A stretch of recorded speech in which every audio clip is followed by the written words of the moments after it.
Olha, o ex-deputado estadual Luiz Fernando Ribas Carli Filho foi condenado a mais de 9 anos de cadeia de prisão. Mas ele não está preso não, viu? A sentença saiu ontem, no final da tarde, no término do julgamento, e a reportagem completa você acompanha aqui no nosso Balanço Geral Maringá. Vamos ver.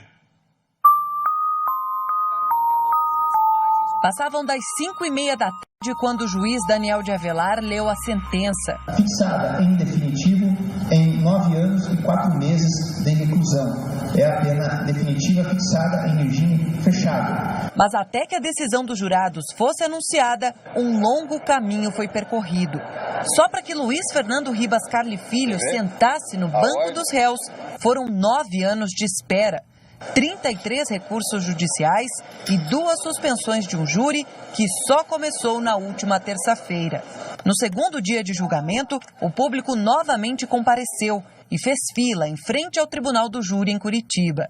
Era a chance de acompanhar de perto o dia de debates entre acusação e defesa do réu. O debate trouxe à tona a estratégia dos advogados de defesa de Carli Filho. Eles apostaram na perícia técnica contratada pelo ex-deputado para dizer que Gilmar Yared, motorista que teve o carro atingido, não respeitou a preferencial. A defesa queria convencer o júri de que Yared, que morreu na colisão, foi o culpado pelo acidente. Já o Ministério Público e os assistentes de acusação tentavam provar que Carli Filho assumiu o risco de matar os jovens ao dirigir bêbado, em alta velocidade e com a carteira de habilitação suspensa. A promotoria também questionou o desaparecimento de provas, como as imagens dos radares do cruzamento em que o acidente aconteceu. Os promotores apresentaram um documento que mostra que os radares de Curitiba só monitoraram o carro de Carli Filho até as 2 da tarde do dia 6 de maio de 2009, um dia antes do acidente. Depois de quase 5 horas de debate entre acusação e defesa, os 7 jurados entraram na sala secreta, que fica nesse corredor. É ali que eles vão definir o futuro do ex-deputado Luiz Fernando Ribas Carli Filho. Na sala, os jurados precisavam responder sim ou não a 4 perguntas formuladas pelo juiz. O questionário foi respondido uma vez para cada uma das 2 vítimas do acidente. A primeira pergunta questionou se as vítimas realmente tiveram a morte causada pelos ferimentos descritos no laudo de necropsia. A segunda, se as mortes ocorreram porque Carli Filho atingiu a traseira do carro em que as vítimas estavam. A terceira questão perguntou se a conduta de Carli Filho foi imprudente ao dirigir em alta velocidade e embriagado, e se por isso o ex-deputado agiu de forma culposa, ou seja, sem a intenção de matar. A última pergunta aos jurados era se Carli Filho seria absolvido. Depois de cerca de 45 minutos reunidos, os jurados definiram os votos. Luiz Fernando Ribas Carli Filho foi condenado a 9 anos e 4 meses de prisão. Ele ainda cumpriria mais 8 meses de detenção por ter violado a carteira de habilitação suspensa, mas o crime prescreveu e a pena não pôde ser aplicada. Mesmo tendo chorado algumas vezes durante o julgamento, Carli Filho não esboçou nenhuma reação no momento da sentença. No fim da sessão, ele recebeu o abraço do irmão, o deputado Bernardo Ribas Carli, e de outros amigos.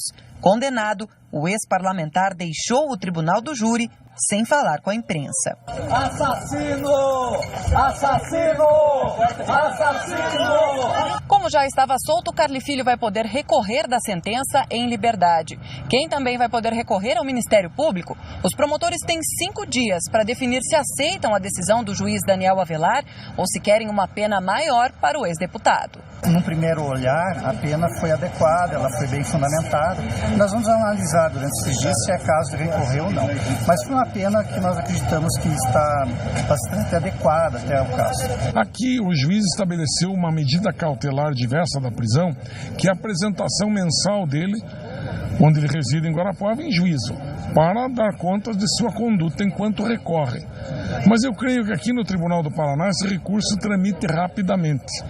E depois, essa questão da prisão em segunda instância ou não, é uma questão nacional que está sendo decidida pelo Supremo. Mas, de qualquer forma, eu creio que a pena foi dosada dentro de parâmetros legais, não tem aquele caráter punitivo, tem um caráter pedagógico também, junto, claro, com o caráter de punição. Porque a pena é um mal justo por um mal injusto. Então, isso dizem os antigos. Então, isso aconteceu aqui de uma maneira muito equilibrada. Do lado de fora do tribunal, familiares de Gilmar Rafael Yared comemoraram a decisão do júri. Esse júri foi importante, porque embora a sentença que tenha sido dada a ele tenha tempo de validade, a nossa não tem. A nossa sentença não tem tempo de validade. Mas o importante é que a leitura que ficou disso tudo é que nós vamos ter um país onde nós estamos acreditando que não é o país da impunidade. Nós estamos lutando e assim tem que ser com cada mãe, com cada pai. Tem que lutar com todas as forças, com todos os gritos, com tudo que puder e juntar forças da sociedade. Fazer com que a sociedade compreenda que precisa mudar comportamento. Que não é proibido beber, mas se você beber você não pode dirigir. São coisas simples. Obedecer à lei é mais fácil do que desobedecer. É muito mais fácil. Faça o que é certo. Essa luta é a luta de um país, de uma nação.